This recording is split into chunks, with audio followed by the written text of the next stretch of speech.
Bienvenidos todos. La seguridad es el gran tema de fondo en la consulta a la cual estamos convocados el próximo domingo. ¿Cómo se relacionan el un tema con el otro? ¿Qué tiene que ver con la emergencia eléctrica que se agravó y se estaba viviendo desde hace por lo menos 2 semanas? ¿Cómo va a alterar todo esto lo que pasa en la Asamblea desde el próximo lunes, lo que haga el gobierno? Pero más allá de aquello, ¿las 11 preguntas se refieren solo a los temas específicos o hay algo más que el Ecuador pone en juego este próximo domingo? Nada mejor que 2 de los más agudos analistas y comentaristas de este país, felizmente ambos basados en Guayaquil, como para que me puedan acompañar en el estudio, para responder estas y otras inquietudes de la decisión que ustedes deberán tomar el próximo domingo. Carla Escobar, quien es abogada y comentarista de Radio I-99, miembro de la actual directiva de Barcelona, estatutariamente elegida, como lo dice esa normativa, y el doctor Carlos Gijón, periodista de larga trayectoria, comenzó en Vistazo, escribió en Hogar, fue director de noticias de Coavisa y es fundador de La República, en donde hoy publicó un artículo que les recomiendo sobremanera respecto a lo que él considera que es un hecho sin precedentes de la decisión del presidente Petro de cancelar un gabinete binacional en solidaridad con Andrés Manuel López Obrador. Así están las cosas para el Ecuador y se pueden mejorar o agravar según cómo ustedes enfrenten el reto del domingo.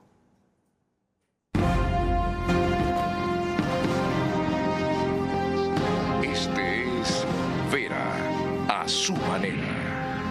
Un comunicador que desde 1975 ha sacudido la televisión con formatos y estilos polémicos, sin ocultar sus simpatías ni jactarse de objetividad, pues el periodismo de opinión siempre asume una posición. Bienvenidos a coincidir o discrepar con Vera a su manera. Opinión con propósito. Democracia.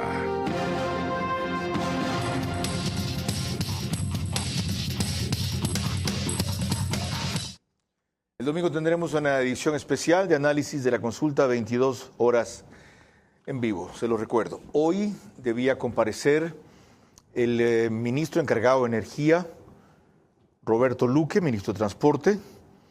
Íbamos a hacer el programa desde Quito, ya se imaginan el montaje que tuvimos que hacer en apenas 8 horas, pero el gobierno consideró que por alguna razón que respeto y no comparto, en su estrategia está mejor hacer una explicación sobre todas esas incidencias mañana.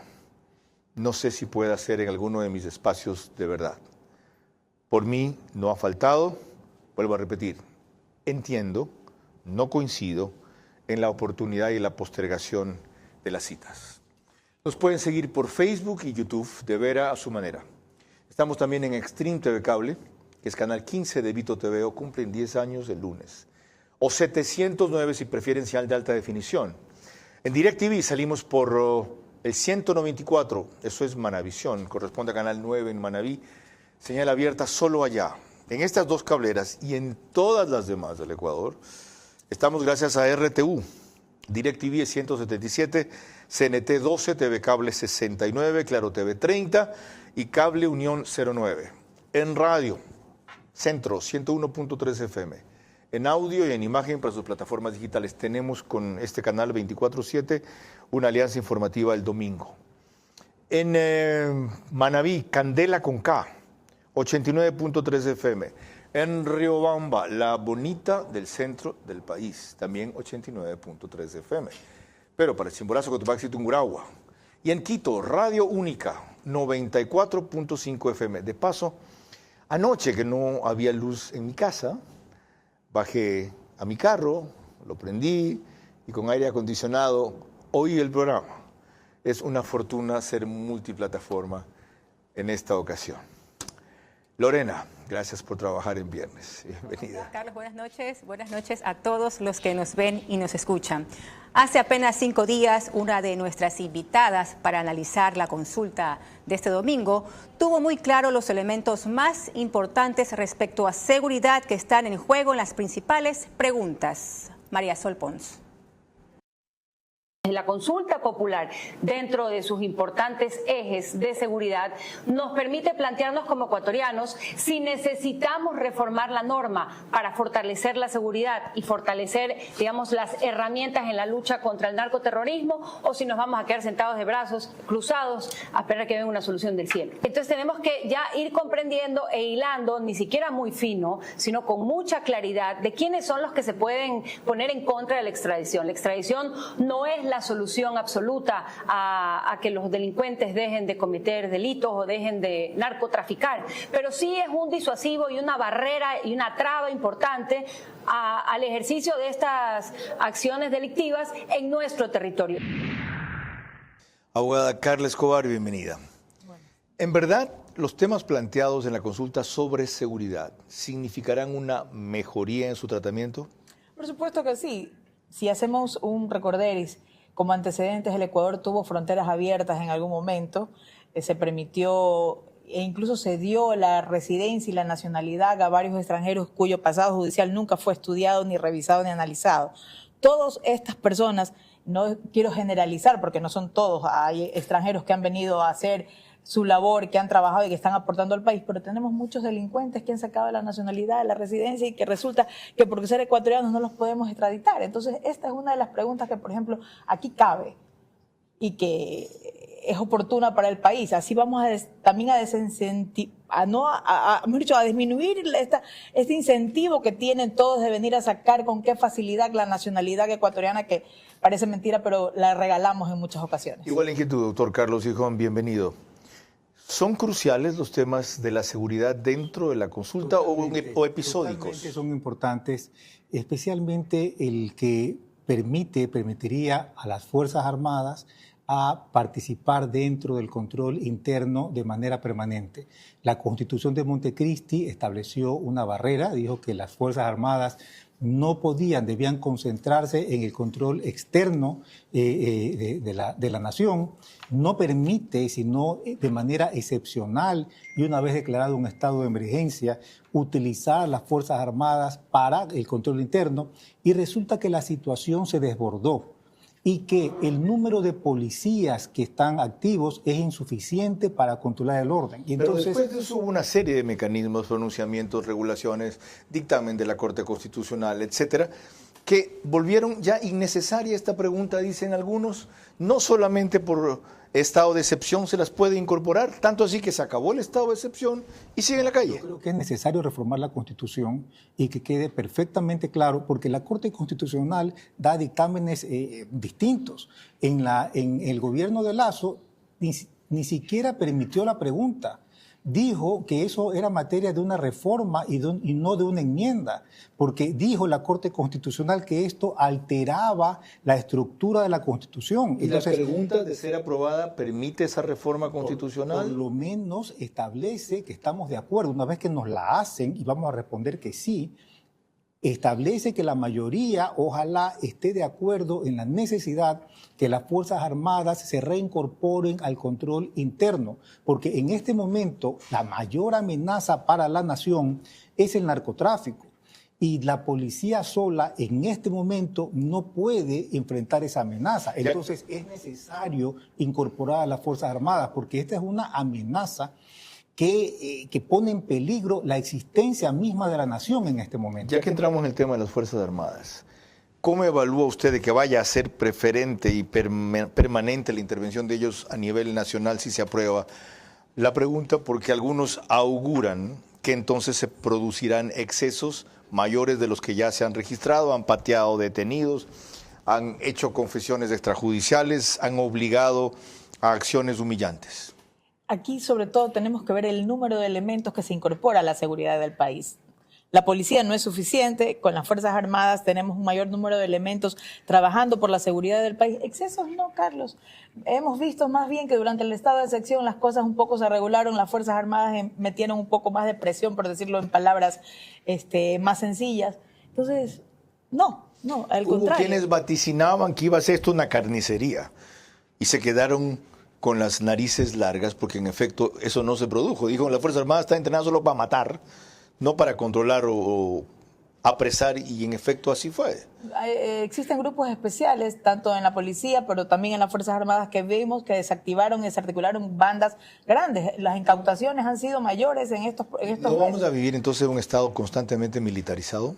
A mí no me molestaría, yo no creo que a los ecuatorianos les molestaría vivir en un estado militarizado. ¿No es el mismo error de México que militarizó la lucha contra el conflicto, contra el enemigo que usted ha dicho que es el narcotráfico y se le ha desbordado? El problema es que en este momento la Policía Nacional no tiene los efectivos suficientes de acuerdo a los estándares internacionales. No tiene el número de policías por cada 1.000 habitantes que se necesita. Y formar policías se tarda al menos 2 años.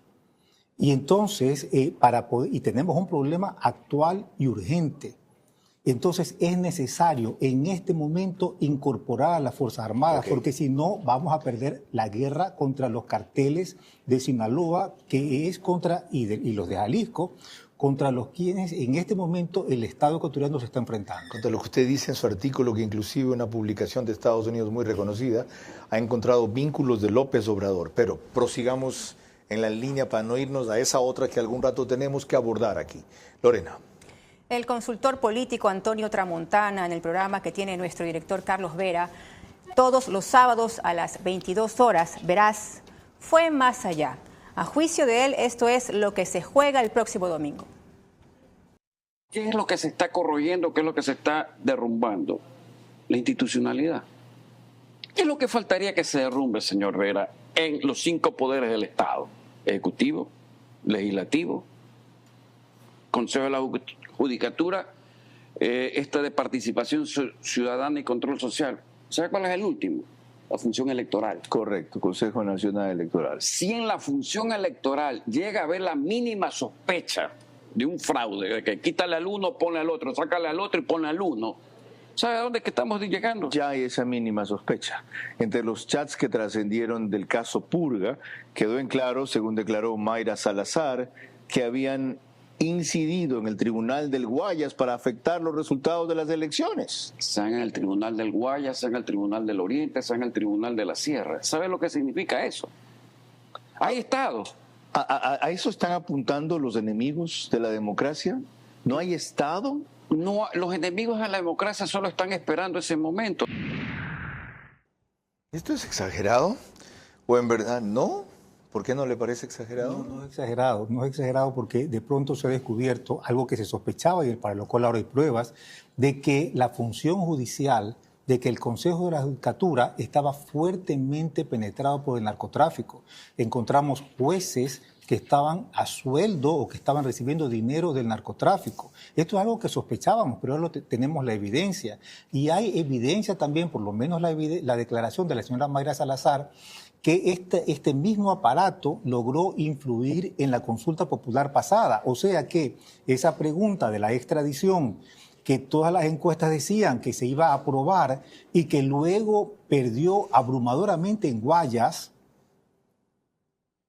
resulta que pudiera haber sido afectada por estos intereses, por esta vinculación extraordinaria del narcotráfico con sectores políticos. No solo vinculación extraordinaria, es una penetración que va más allá de lo que yo podía imaginar. Yo digo una vinculación extraordinaria porque nunca habríamos sospechado a esos niveles, que partidos políticos respetables, demencial, liderados por personas a las que hemos respetado, de pronto resulta que estaban compartiendo una operadora con el narcotráfico. ¿Y qué líderes del crimen organizado daban órdenes al CNE? Ahora, con ese antecedente, ¿es confiable el resultado del domingo? Tenemos el mismo CNE, aunque cambió el de Guayas que mencionaba Carlos Gijón, donde hubo un resultado absolutamente sorprendente.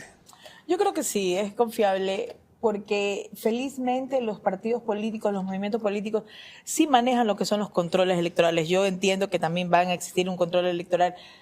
Yo nunca he sido de la idea partícipe de la tecnología en los temas electorales. Ya vimos el fracaso de lo que fue la votación en el exterior, pero con el tema de a la antigua, con los papeles, con las actas, con la información que se genera, yo aún confío en estas elecciones. Esta vez el partido político que, de lo que yo conozco, hacía el mejor control electoral, por lo menos en Guayas, y lo hizo a nivel nacional para consolidar el triunfo de Lazo, que es el PCC, no lo va a hacer. El partido de gobierno no lo va a hacer. ¿cómo nos aseguramos de que especialmente en los sitios donde hay márgenes cortos no se quiera cambiar el resultado? Llegan a las delegaciones electorales, Carlos, es fácil ver adulteraciones, es fácil ver, o sea, no es, la gente muchas veces también hace un poco de amarillismo, de especulación. Es fácil cuando tú tienes el acta ver, contar el listado de personas que tenían que sufragar en esa mesa, ver cuántos votos hay, ver si hay números, sumar, restar, o sea, manejar el control y tener el control de lo que es una votación no es difícil. Ok, por ahí no está el riesgo entonces, esta vez. Veamos a un vocero de gobierno, en cambio, Lorena. Por parte del gobierno, quien ha sido claro y hasta dramático, pero sin duda contundente en advertir la trascendencia y el significado de la consulta, es el secretario de Comunicación, Roberto Izurieta. Lo dijo en el medio Visionarias ante Janet Inostroza. El pueblo ecuatoriano tiene la oportunidad y la obligación de ir a las urnas a decir queremos o no que el ejército siga cuidando las cárceles, queremos o no que el ejército siga en las carreteras, queremos o no que de manera permanente el ejército participe en todas estas operaciones. Esta lucha que estamos siguiendo requiere de esas fuerzas de manera permanente y requiere que el pueblo ecuatoriano le diga a sus gobernantes cuáles son los mecanismos que debemos establecer para que esas políticas sean continuas. Esto nos lleva a lo que Roberto Izurieta acaba de asegurar sobre otra cosa que pretende incidir y está incidiendo en la consulta del domingo, veremos en qué margen. La forma en que se postergaron los racionamientos que podían haberse dosificado desde marzo 18, según una advertencia que hizo un funcionario que no fue atendida, y que de los datos que él tiene, porque ha estado en las reuniones intensas que han tenido Roberto Luque y Félix, ¿cómo se llama el secretario general de la administración? Arturo Félix. Ya. Viendo las explicaciones de los técnicos respecto a vaciamientos súbitamente rápidos, por lo menos de la presa Mazar, a ocultamientos de cómo las presas se iban vaciando a un ritmo más rápido del que se le dijo a la presidencia de la República, y a lo que él denomina sabotaje. Es creíble a estas alturas, han pasado 2 días de eso, de que aquello se estuvo haciendo para exacerbar como están los ánimos de la gente al ir a votar el domingo y por lo tanto aprovecharse de lo que finalmente una buena mayoría termina votando, si aprueba o desaprueba el gobierno, y en la medida en que está indignada con esto, lo vaya a desaprobar. A mi juicio no es creíble lo que están diciendo. El gobierno sabía que había un problema porque cuando empezó en funciones ya habían apagones. Eran apagones en ese momento, me parece que de 2 horas diarias. Se sabía que había un problema, se sabía que había una sequía. En ese momento se había reprochado al gobierno anterior no haber tenido listas las termoeléctricas para poder empezar a quemar combustible y producir energía si la sequía se acentuaba. Entonces el gobierno ya sabía que debía tener listas las termoeléctricas. El gobierno anterior, antes de irse, creo que una semana, hizo 10 concesiones para energía eólica. Yo no sé, nadie sabe porque no se nos ha informado cuál es el estado de esas concesiones. El gobierno saliente firmó una contratación de emergencia para establecer el último vínculo que faltaba para interconectar Perú con Ecuador. No sabemos, porque no nos han dicho, qué pasó con esa interconexión. Pero ninguno de esos proyectos, que fueron todos abandonados, hay inclusive un contrato firmado con la General Electric para activar una turbina, déjame terminar la explicación, de Termomachala, que podría poner en marcha 100 megavatios ahorita, no es gran cosa. Lo grave es que para rehabilitar las termoeléctricas se requería plata. El Ministerio de Economía dijo que no hay plata, producto de la acción del gobierno anterior. Pero eso no es una justificación, porque hay ofertas con financiamiento. Entonces, el gobierno ciertamente ha sido negligente, confiado, ingenuo si quieren, en delegar a un sector controlado por el correísmo, como yo advertí que era el Ministerio de Energía, que no debía habernos llevado a este extremo. Pero el problema está en que, aparte de eso, les ocultaron la inminencia de esta cuestión hasta que les estalló. El domingo, decía Roberto Izurieta, el domingo nomás, decía esta señora, ministra de Energía, en Carondelet, cuando le van a pedir cuentas, que la cosa no va a ser grave enseguida. Hay un jefe de gabinete que es el secretario de la administración, que debió desde el primer momento reunirse periódicamente con la ministra y decirle cómo está la provisión, vamos a tener problemas. No han pedido cuentas, correcto. No han monitoreado un tema tan grave. No solamente hay un jefe de gabinete, sino que hay un presidente de la República. Me imagino que tienen reuniones de gabinete y que en las reuniones se informará cuál es la situación. Ellos son corresponsables, entonces. Me parece que, bueno, el responsable es el gobierno, ¿no? O sea, el gobierno... ¿En general o particularmente los dos? El gobierno... el presidente de la República, el secretario de la Administración, la ministra. A ver, cuando ellos entraron al gobierno, esto no es una sorpresa, ya habían apagones. En esa parte coincido. Ahora, Carla, ¿cómo hacer para que esa corresponsabilidad o culpa que tiene el gobierno no la concrete y la confunda a la gente con decir esta propuesta de gobierno buena, que ustedes han explicado que es válida, entonces no? ¿Cómo hacer que la gente separe lo uno del otro? Yo creo que la estrategia en este caso de Izurieta ha fallado. Izurieta, sí, ¿no? Roberto Izurieta. Porque yo tampoco creo en el famoso sabotaje. Creo que pusieron una persona que no estaba en la capacidad de manejar y no tenía la formación para un sector tan estratégico como es este y tan prioritario.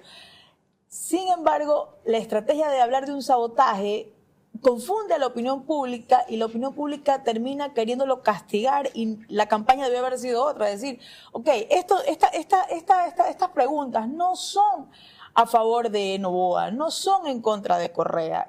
La campaña debe haberse enfocado en que esto es algo que el Ecuador necesita para salir de los problemas que tenemos. Se confiaron mucho en que hace 15 días el gobierno tenía grandes niveles de aprobación y cabalgando sobre la aprobación dijeron ahora Bloom. Entonces, para mí han equivocado la estrategia. Y esa reversión de la tortilla en tan poco tiempo es casual. Ese timing de en qué momento estalla esto es casual. Yo siento que el gobierno no hizo la campaña apropiada y adecuada, mientras que los opositores de siempre, los que están, no sé si es momento electoral para decir las posturas, pero la que está en la postura en contra del gobierno ha hecho una mejor campaña y ha ilustrado, entre comillas, las posiciones, sobre todo en la pregunta que tiene que ver por trabajo por horas, mejor que el trabajo que ha hecho el gobierno e Izurieta en la campaña. Ahí se han unido sindicatos, ahí se han unido izquierdistas y ahí se han unido correístas. Lorena. Cuando volvamos, ¿cómo ve la televisión francesa lo que se le consulta al pueblo ecuatoriano este domingo? En la consulta se decide si el Ecuador quiere terminar de entregarle el país a los corruptos o si empieza a recuperarlo. Ojalá lo entiendan y no voten con la indignación que todos tenemos por los apagones.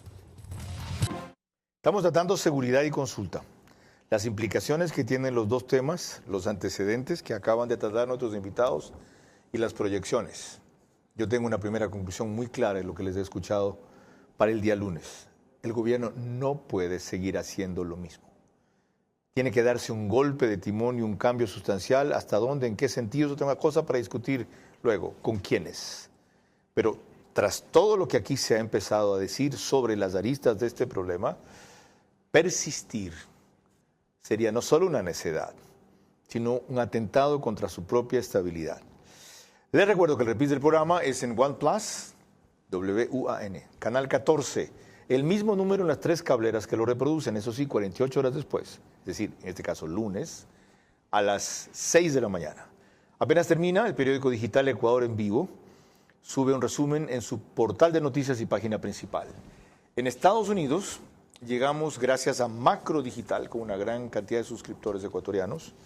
Varias veces les he comentado que uno de los días en que mandaron las métricas, habían 12,000 hogares conectados solo en Macro Digital a esta señal. Y en el Oriente, porque nos reclamaron una radio para el Oriente, Nina Radio nos reproduce 104.7 en el Puyo. Además, como emitimos desde los estudios de Canal 24/7, nos pueden ver también en Extreme TV Cable, Canal 3, en Claro TV, Canal 9, en DVNet, es decir, de veras significa, ese es mi canal.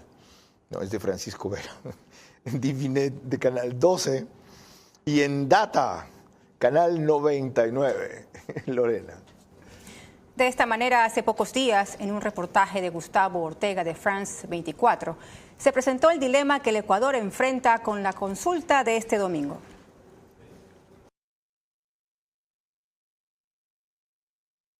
Luego de 100 días de que Noboa asumiera el poder, los ecuatorianos acudirán de nuevo a las urnas el próximo 21 de abril. frente a 5 preguntas de referéndum que constituyen enmiendas a la Constitución y 6 de consulta popular que le permitirá al gobierno tomar decisiones y hacer reformas legales en sectores específicos. Con la consulta se pretende conseguir la aprobación para normalizar el apoyo de las Fuerzas Armadas a la Policía Nacional en la lucha contra el crimen, permitir la extradición de ecuatorianos. Además, se intenta conseguir el endurecimiento de penas para delitos de narcotráfico, delincuencia organizada, sicariato y trata de personas, entre otras propuestas. No obstante, las muertes violentas bajaron 41% con la declaratoria de estado de excepción, de acuerdo al gobierno. Entre el 10 y el 24 de enero hubo 9,2 asesinatos diarios en promedio, a diferencia de los 15,6 casos del mismo periodo en enero de 2023. El manejo de la inseguridad influye en la opinión pública y modifica las preferencias electorales frente a la consulta popular. En la prensa internacional tienen claro la relación entre lo que pueda pasar con la consulta y lo que está ocurriendo con la inseguridad. Ese dato de 40% de las muertes violentas fue al inicio. Luego el propio comandante de la policía reconoció que apenas era 17% la reducción de las muertes violentas, aunque la canciller cometió el dislate de decir que hasta el 60% se habían reducido.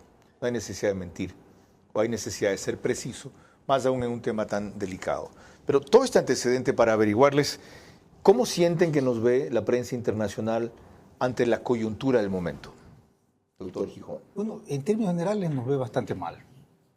Quizás el Estado ecuatoriano no ha explicado suficientemente, primero no ha explicado al interior y creo que mucho menos al exterior lo que está pasando.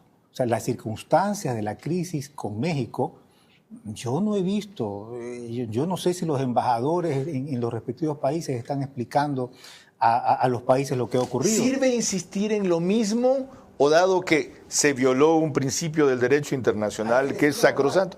¿Y cuál es la verdad? Hay que decir la verdad, que México otorgó asilo a un hombre que estaba ya condenado 2 veces en última instancia por corrupción. Es decir, nos vimos en un estado de necesidad. Y que está investigado por otra vez. Y que el asilo político descansa en el supuesto de que quienes lo otorgan de buena fe, porque a nadie se le ocurre que un presidente de una nación pueda darle asilo político a un delincuente. Carla. Pero eso ocurre en la realidad. En la realidad, el señor López Obrador ha otorgado asilo a un delincuente, como lo hizo Argentina hace poco, con otra mujer que había sido condenada. Carla Escobar, ¿por qué cuando el gobierno tiene argumentos o razones, no la razón, tan buenas como esa, no las defiende? Usted que también ha estudiado estrategia política, ¿es correcto lo que yo le preguntaba a Carlos Gijón? ¿Es peor seguir dando vueltas en el mismo tema que nos ha hecho daño o es necesaria la explicación clara y amplia que él pide? Es necesaria la explicación. Estamos quedando internacionalmente, yo creo que menos que mal, o sea, muy mal, porque el principio que se vulneró, que fue el atropellar, el ingresar abruptamente, porque además el vídeo que se muestra es terrible, no nos da, o sea, claro, la gente no sabe cuál es el prontuariado de este hombre. No saben que es un tipo que casualmente la semana pasada volvió a salir involucrado en casos en el juicio de Poli. Todo eso al país le falta informar. Pero el argumento no es claro. Como ellos violaron la ley, ¿yo también la puedo violar? Los mexicanos están cruzándose la frontera cada rato, todo invadiendo otro país y ellos tienen explicaciones a diario, los mexicanos, de por qué lo hacen. ¿Y por qué nosotros no podemos explicar por qué ingresamos a la embajada? ¿Por qué no damos una clara explicación y permitimos que este hombre nos falte el respeto continuamente y que de paso se unan todos los que son de la misma línea, con los mismos vínculos, a tratarnos mal? Porque México nos suspende una reunión, Colombia nos trata también en los peores términos. Estamos permitiendo que nos falte el respeto cuando teníamos la razón, sí. Aquí está fallando la canciller directamente. De paso, ese tema que menciona Carla Escobar está en el artículo de Carlos Gijón, que insisto en recomendarles hoy. El link está en mi cuenta de Twitter, no la vean en la cuenta de él, véanla en mi cuenta de Twitter, para tener más visitación. Ok, yo rara vez leo un artículo entero, esta vez lo leí, inclusive le dije fuera de cámaras que con la conclusión discrepaba. Ojalá tengamos tiempo de hablar de eso. Tengo tiempo ahora de darle paso al doctor Ramiro Rivera, que se ha echado encima una cruzada con la consulta, como ya hizo en la segunda vuelta de 2021 a favor de Guillermo Lasso, protagonizando un liderazgo de opinión y de orientación que debía haber correspondido al gobierno. Doctor Ramiro Rivera, bienvenido. ¿Por qué ha retomado usted este rol en la consulta? Con Guillermo Lasso estuvimos en la disyuntiva o que gane él o su candidato y regresemos a la oscuridad de los 10 años del autoritarismo. Hoy me mueve algo parecido, pero mucho más profundo. La consulta popular nos lleva a una disyuntiva. O hacemos que el Ecuador avance hacia el futuro, con paz, con seguridad, con inversión, con certidumbre y con porvenir, o el Ecuador queda en manos del crimen organizado, de las bandas transnacionales, del delito y de la narcopolítica. Me mueve. Desde mi juventud soñé para que la democracia ecuatoriana mejore.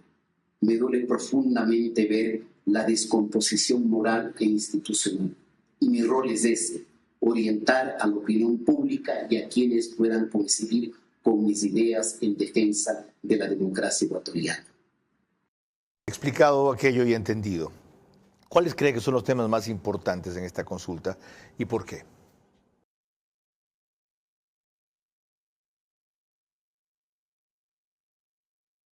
La totalidad de los temas, Carlos, son de relevancia. Pero usted me pide constreñir a dos, y se lo digo. La extradición. Solo a la extradición le tiembla las piernas a los todopoderosos, omnipotentes y omnipresentes caballeros del narcotráfico y de las bandas transnacionales. Es vital. O si no, veamos el caso del Chapo Guzmán. Y el segundo tema, incorporar a las Fuerzas Armadas ecuatorianas para que con su gestión puedan complementar el rol en materia de seguridad interna con la Policía Nacional. Si no fortalecemos la capacidad coercitiva del Estado en contra del mundo y de la economía criminal, estamos sencillamente perdidos y terminaremos como la segunda Haití de Latinoamérica.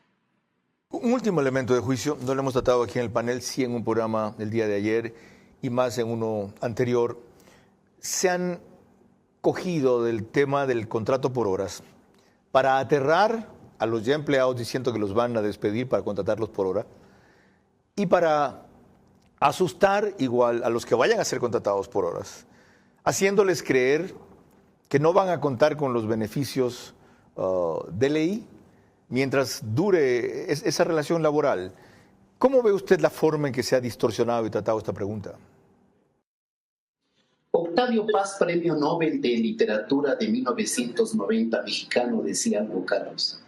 La ceguera biológica impide ver, pero lo peor es la ceguera ideológica que impide pensar.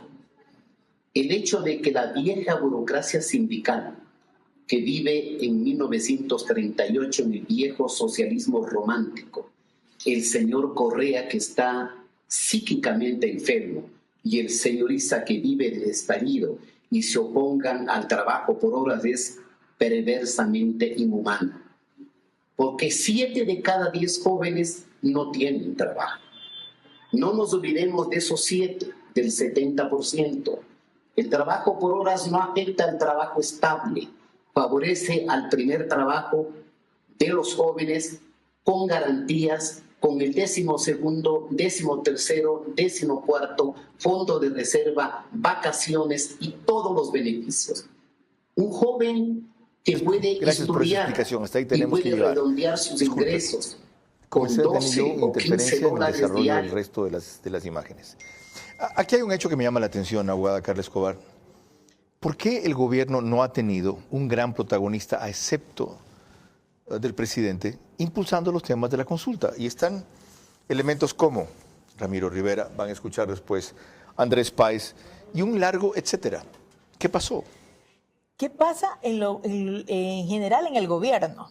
Yo siento que todos están junto al presidente, pero no haciendo la vocería que les corresponde, y la foto no es lo necesario es defender y creer lo que tu presidente y lo que el Ejecutivo dice. O sea, yo no veo a nadie de los ministros defendiendo las posturas. ¿Por qué? Si hasta hace 2 semanas tenían alto nivel de aceptación, 65, 72%. No sé si internamente están prohibidos de hablar, suelen darse estas cosas cuando tienes estrategias políticas y el único vocero de pronto es el presidente Noboa y el secretario general. Podría ser una de las causas. Secretario de Comunicación. El secretario de Comunicación, perdón. O si no, cobardes. O porque a veces mete la pata a la ministra de Trabajo diciendo que el trabajo por horas va a significar $7-8 por hora en un cálculo exagerado y sobredimensionado que sí ya fue desmentido y que podría llegar hasta 12 horas. Pero la otra cosa que me extraña, en cambio, en su caso, doctor Gijón, ¿por qué siendo tan crítico y severo con el gobierno, sin embargo está por el sí en las 11 preguntas? Porque me parece que las preguntas son justas y son lógicas y es lo que el país necesita. Por ejemplo, vean el caso del trabajo. ¿Usted se imagina que miles de personas se van a pie a Estados Unidos, atraviesan la selva del Darién, corren unos riesgos increíbles para ir a otro país a ser contratados por horas? Correcto. Y entonces, si la gente, si hay una fuerza enorme que se va a otro país para poder ser contratados por horas, pues ¿por qué no lo hacemos aquí? Bueno, más preguntas tengo. Cuando volvamos, Lorena. Cuando volvamos, la opinión de Andrés Páez, quien ha sido uno de los que ha liderado, especialmente en Quito, la votación masiva por el sí. En la consulta se decide si el Ecuador quiere terminar de entregar al país a los corruptos o si empieza a recuperarlo. Ojalá lo entiendan y no voten con la indignación que todos tenemos por los apagones. Que Dios nos acompañe. Tenemos que hacer otro programa más para conversar lo que tras cámaras analizamos y en cámaras no tenemos tiempo, no es que tengamos censura. Andrés Páez, ahora sí, por razones de tiempo, vamos directamente con su posición. A su juicio, bienvenido, gracias por conectarse, Parso. ¿Qué es lo que está en juego, adicionalmente a los temas de la consulta este domingo? Bueno, yo he abogado por el voto sí en todas las preguntas, porque yo siempre he creído que una consulta popular no es una pregunta sobre el pasado, es un referéndum sobre el futuro. Y creo que un futuro sin aquellos que pregonan el no, un futuro sin aquellos que están ahora en la cárcel purgando penas y sin aquellos que se oponen al desarrollo del país y a que salgamos de este marasmo en el que nos hundió la década saqueada, creo que nos invita a todos a promover un voto por el sí. Doctor Páez, no hay una sola pregunta sobre la inseguridad o vinculada con el tema, hay varias. ¿Qué justificación tiene eso? Sí. En el tema de inseguridad yo creo que nunca será escasa la norma que sea aprobada por una consulta popular.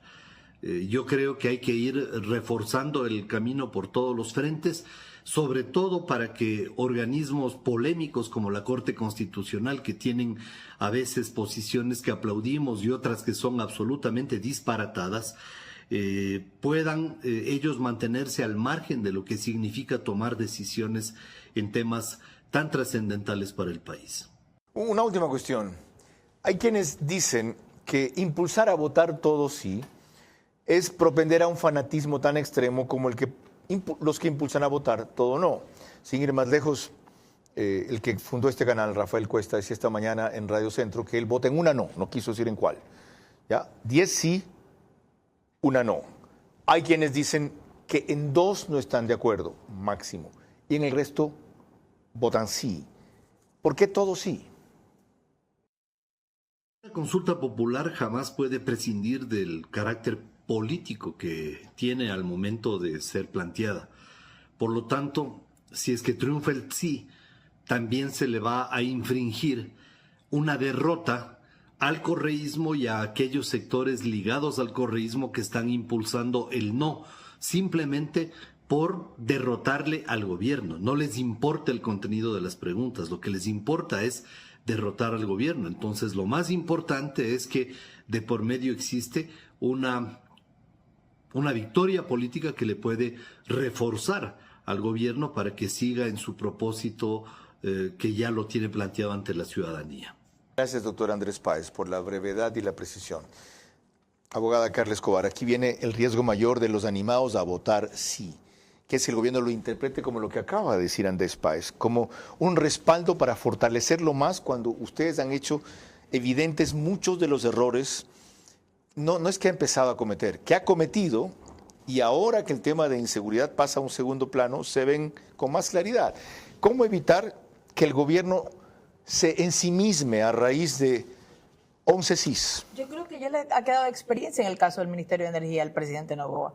Se dio cuenta que la persona no era la capacitada, que no era idónea para el cargo y que en el sector público la brecha de aprendizaje es muy larga, Carlos. No es que uno se sienta y dice aquí aprendí. A mí la línea pequeña, que a mí Noboa, tengo que reconocer sus logros, tiene la decisión y tiene el carácter para tomar decisiones cuando las tiene que tomar. Pero la letra pequeña del contrato que tenemos nosotros los ecuatorianos con él es que a veces me pone a pensar en por qué tiene tanta gente que no tiene la capacidad para estar en ciertos cargos. O sea, y él no puede ser el todólogo, él no puede ¿Qué le hace ver que ha empezado a aprender? ¿Ya ha asimilado la lección? Yo no creo que ha aprendido todavía. Peor. No, sí, y yo como creo que no. un 11 sí va a decir... Yo propuse esto, preocupa. Es un reconocimiento a mi acierto. Eso me preocupa, porque claro, tienes una persona que habla de 2 países dentro del Ecuador, tienes otro que habla o sea, tienes gente que no está, que la formación no les da para los cargos en los que están. Y claro, yo presumo a ratos que él cree que él puede estar sobre cada ministerio, entonces como él los coordina, no importa quién esté ahí, pero no, él tiene que delegar y delegar a gente que sepa lo que se está haciendo. En el Ecuador existe gente capacitada. No creas que porque tienes un título en el extranjero ya sabes y vas a venir a hacer patria y manejando bien una institución pública, y sobre todo en los temas tan delicados como son seguridad o en los temas tan delicados como es energía, petróleo. O sea, ¿cómo conciliamos o separamos, según sea el caso, doctor Gijón, lo uno con lo otro? Hay quienes dicen, advierten que Noboa ha cruzado líneas rojas, que ha cometido un exceso de errores, que hay un autoritario en ciernes, sino ya en ejercicio del poder, y que sería un error fortalecerlo más con 11 CIS. Y nos perdemos todo lo que ustedes han analizado aquí, que nos perderíamos. ¿Cómo evitar que 11 CIS al día siguiente él lo malinterprete como una adhesión total a su acierto? Pero aquí hay un problema de conciencia. ¿Cómo puedo votar no, decir no a algo con lo que estoy de acuerdo, con lo que estoy profundamente de acuerdo, con el hecho, con la necesidad de que las Fuerzas Armadas entren al control interno, con la necesidad de aprobar la extradición, con la necesidad de hacer reformas laborales? Estoy de acuerdo con eso. Porque el que lo propuso es la persona equivocada, según ustedes mismos dicen. Por eso no. No tengo otro camino. Yo votaré sí cuando lo proponga otro. Yo no te voy a hacer el juego a ti. No tiene sentido. Pero lo de la extradición lo propuso Lazo y lo recogió Noboa. Además, la realidad nos va a ubicar a todos. ¿Qué es eso? La realidad, a ver, si todos, el país, el día domingo vota que sí a todos, y el presidente dice, he tenido un gran logro político, y luego tiene 2 meses con cortes de energía de 9 horas, la realidad lo va a ubicar. Okay. Si él soluciona los problemas, o sea, si además de los apagones de 9 horas por 2 meses, estoy quizás estoy exagerando, siguen matando los alcaldes, ayer mataron a uno, hoy han matado a otro.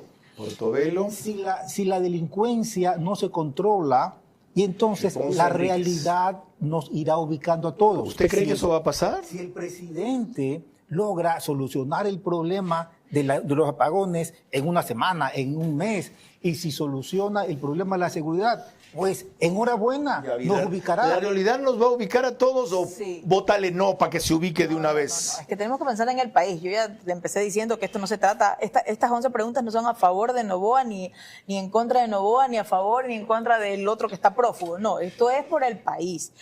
Pero esto lo tiene que tener claro el gobierno y su gabinete y sobre todo quienes manejan las estrategias. Estamos pensando en el país, pero él tiene que aprender de lo que le está ocurriendo con el tema de energía. O sea, él tiene que saber que puso una persona que no sé quién se la recomendó, que la hoja de vida no te da para manejar un cargo tan importante, que debieron haberla monitoreado, que no debieron haberse ni siquiera un segundo despreocupados, porque además el ex ministro que hoy tiene un juicio político lo advirtió, dijo, el estiaje regresa, y dio meses. Entonces, si tú no le pones atención a estas advertencias que te hacen ya personas entendidas en el cargo con experiencia, entonces también estás fallando porque estás encerrado. El mensaje o te queda tienen claro. encerrado. El mensaje queda claro. Y si no queda claro, nos ocuparemos de que quede claro. Aunque Carlos Gijón dice que la realidad lo va a ubicar. Lo va a ubicar a todos. Incluido yo. Claro. Ok. No tenemos tiempo de esperar. Es el lunes, Lorena. Cuando volvamos, mis preguntas para nuestros invitados que deben ser respondidas únicamente en términos de sí o no. Sus reflexiones finales y el comentario de cierre de Carlos Vera. En la consulta se decide si el Ecuador quiere terminar de entregarle el país a los corruptos o si empieza a recuperarlo. Ojalá lo entiendan y no voten con la indignación que todos tenemos por los apagones. Parte final de este programa que concluye con el rito que ustedes ya conocen a cargo de nuestras presentadoras. Lorena Ochoa. Le recordamos a nuestros invitados que sus respuestas únicamente en términos de sí o no. Abogada Carla Escobar, número 1. Si el no llega a ganar en 2 o 3 preguntas, ¿es una gran derrota para las fuerzas democráticas, sí o no? No. 2. Si el sí gana en las 11 preguntas, ¿el triunfo es más del presidente que del pueblo ecuatoriano, sí o no? No. 3. Cualquiera que sea el resultado el domingo, ¿usted cambiaría por lo menos a la mitad del gabinete el lunes, sí o no? Gracias. Carlos Gijón. Número 1. ¿Cree usted que el pueblo tendrá la madurez suficiente como para separar la coyuntura que es adversa al proponente de la consulta de la estructura que de alguna manera se quiere cambiar? ¿Sí o no? No lo sé. Número 2. ¿Puede haber un estallido mayor de violencia del que ya existe si el no gana en preguntas claves sobre la seguridad, sí o no? Sí. 3. El socialismo del siglo XXI, cuyos antecedentes usted refiere en un artículo de hoy, ¿está recuperando terreno en el Ecuador, sí o no? No. Gracias. Abogada Carla Escobar, doctor Carlos Gijón, gracias por sus opiniones tan claras y severas en un momento que exigía justamente ese tipo de respuestas. De mí han escuchado lo suficiente, inclusive la opinión que he reiterado en breves mensajes a lo largo de este programa. Solo me resta invitarlos para que estemos juntos el domingo en vivo analizando cuánto de lo que hoy prevemos se cumplió, cuándo no, si todo, si nada y sobre todo, a partir de aquello, ¿qué es lo siguiente que hay que hacer para implementar las preguntas que se hayan aprobado, todo o algunas, y para que el gobierno que lidera el rumbo de este país, aunque no exclusivamente lo maneja, emprenda en las rectificaciones que imponen las lecciones que tuvieron ya tiempo suficiente para haber aprendido? Eso sí, una vez más, no confundan la bronca que todos tenemos con esta situación, que la exacerbaron los correístas que manejaban el Ministerio de Energía, exacerbaron, no crearon, y que con mucho tiempo antes se debió enfrentar para que el asunto no sea tan dramático, con la necesidad de decirle no al gobierno que propuso las preguntas el domingo. Es la última oportunidad de que no perdamos una consulta como nos la han hecho perder tantas veces, cuando Febres Cordero preguntó de los independientes, cuando Sixto Durán Pallén preguntó de la seguridad social, cuando Lazo preguntó de la extradición. Ahora lo estamos lamentando. Aprendamos nosotros también la lección. Lorena. El domingo a las 22 horas en vivo vamos a evaluar los resultados de la consulta popular. Nuestra recomendación, votar con el cerebro, no con el corazón y mucho menos con el estómago. Estamos a punto de una decisión histórica que no debe ser arruinada ni distorsionada con ningún otro problema más. Hasta entonces, y recuerden que estamos en ley seca. Buenas noches.